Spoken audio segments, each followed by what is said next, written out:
Janob Rasululloh qiyomatdan oldin katta alomatlardan 10 tasi bo'lmaguncha qiyomat bo'lmaydi ta'kid qilgan ekanlar.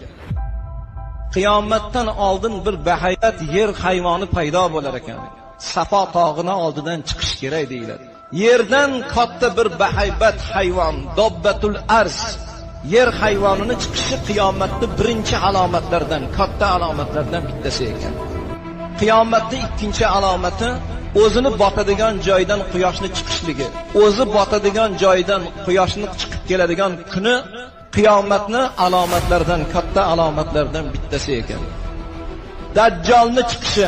Dajjol degan so'zning lug'atdagi ma'nosi o'ta aldoqchi. Dajjolning bir ko'zi ko'r bo'ladi. Qochi jingalay bo'lgan holatda, ko'zi bo'rtib chiqib o'ynab turadigan, peshonasidan ortiqcha bir go'sht o'sib chiqqan holatda bo'ladi.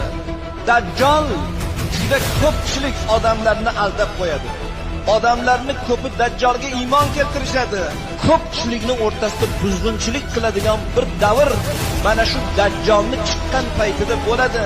Bundan ogoh bo'linglar, payg'ambarimiz marhamat qilgan ekanlar. Dajjol odamlarni aldab, fitna fasod qilib turgan paytda Iso alayhisalom ikkita farishtani qanotiga qo'llarini qo'ygan holatda Allohning amri bilan yer yuziga tushar ekanlar. Bobil Ludda degan joy.